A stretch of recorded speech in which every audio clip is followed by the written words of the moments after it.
পুরো বরিশালের সাধারণ শিক্ষার্থীদেরকে নিয়ে পুরো বরিশালকে অচল করে দেওয়া হবে। আমরা যখন এই চাঁদাবাজির বিরুদ্ধে গিয়ে দাঁড়িয়েছি এবং আমরা যখন প্রতিবাদ করেছি তখন তারা আমাদের উপরে মানুষ একটা অবস্থান তৈরি করেছে। বিশ্ববিদ্যালয়ের জোয়া, সেই জোয়া বিশ্ববিদ্যালয়ের লিঙ্কার্স গ্রুপে একটি ভুল তথ্য ছড়ায়। সেখানে ছড়ায় যে তাকে মানসিকভাবে হেনস্থা করা হয়েছে, তার বাসায় আক্রমণ করা হয়েছে, তার মাঠে আক্রমণ করা হয়েছে।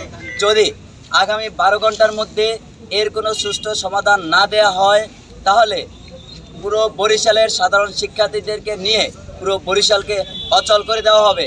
এমনকি পুরো বরিশালের মধ্য থেকে বরিশাল বিশ্ববিদ্যালয়ের কোনো বাস চলতে দেওয়া হবে না। এমনকি পুরো বরিশাল মহানগরের পুরো বরিশাল সদরের মধ্যে বরিশাল বিশ্ববিদ্যালয়ের কোনো শিক্ষার্থী থাকতে পারবে না। আমরা জানি কোনো শিক্ষার্থী হামলাকারী হতে পারে না, কোনো শিক্ষার্থী চাঁদাবাজ হতে পারে না, কোনো শিক্ষার্থী সন্ত্রাস হতে পারে না। সেই জায়গা থেকে অলরেডি আপনাদের সামনে চিহ্নিত হয়েছে বরিশাল বিশ্ববিদ্যালয়ে কিছু শিক্ষার্থী চাঁদাবাজি করেছে, সন্ত্রাসী করেছে এবং গতকাল যে তারা নেককারজনক হামলা করেছে এটা পুরোপুরি সন্ত্রাসীর সামিল হয়েছে। তারা অফিস থেকে চাঁদাবাজি করেছে, তারা বিভিন্ন বড় বড় ব্যবসায়িক প্রতিষ্ঠান থেকে শিল্প তেলের পাম্পগুলোতে এবং টোল প্লাজায় তারা গিয়ে চাঁদাবাজি করেছে। বিষয়টা হচ্ছে আমরা যখন এই চাঁদাবাজির বিরুদ্ধে গিয়ে দাঁড়িয়েছি এবং আমরা যখন প্রতিবাদ করেছি তখন তারা আমাদের উপরে মানুষের একটা অবস্থান তৈরি করেছে। এছাড়া আর কিছুই না। তারা চাচ্ছে যে আমরা যেন আমাদের বিএম কলেজকে দাবিয়ে রাখার জন্য, কিন্তু আমরা তো বিএম কলেজ দাবিয়ে থাকার প্রতিষ্ঠান না। কারণ হচ্ছে গিয়া এই বিএম কলেজে তারাও নেতৃত্ব দিয়েছে গণসংস্কার আন্দোলনে, কিন্তু বিএম কলেজের শহর কেন্দ্রিক যে জায়গাটা সেখানে পুরোপুরিভাবে নেতৃত্ব দিয়েছে বিএম কলেজ।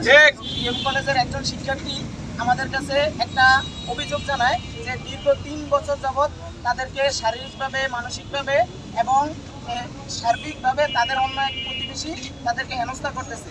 আমরা সেই ঘটনার সূত্রপাতে সেখানে শুধু তথ্য নেওয়ার জন্য যাই এবং সেখানে তথ্য নিতে গেলে সেখানে আমরা দেখতে পাই যে সেখানে বিশ্ববিদ্যালয়ের 3য় বর্ষ পড়বে একজন শিক্ষার্থী উপস্থিত এবং সেখানে ওই সময় শিক্ষার্থীর যে আচার আচরণ এবং বিএম কলেজ শিক্ষার্থীদেরকে সেখানে সন্ত্রাসী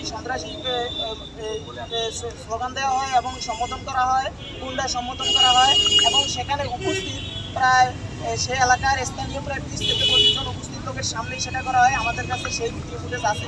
তারই পরিপ্রেক্ষিতে ওই জোয়া নামে যে এই হামলার যে মূল কারিগর বিশ্ববিদ্যালয়ের জোয়া, সেই জোয়া বিশ্ববিদ্যালয়ের লিঙ্কার্স গ্রুপে একটি ভুল তথ্য ছড়ায়। সেখানে ছড়ায় যে তাকে মানসিকভাবে হেনস্থা করা হয়েছে, তার বাসায় আক্রমণ করা হয়েছে, তার মাঠে আক্রমণ করা হয়েছে। এটা সম্পূর্ণ ভিত্তিহীন। আমরা আবার বলতে চাই এটা সম্পূর্ণ ভিত্তিহীন। বিপ্লবের যে রেশ সেটা কেউ উলুণ্ঠিত করতে পারবে না।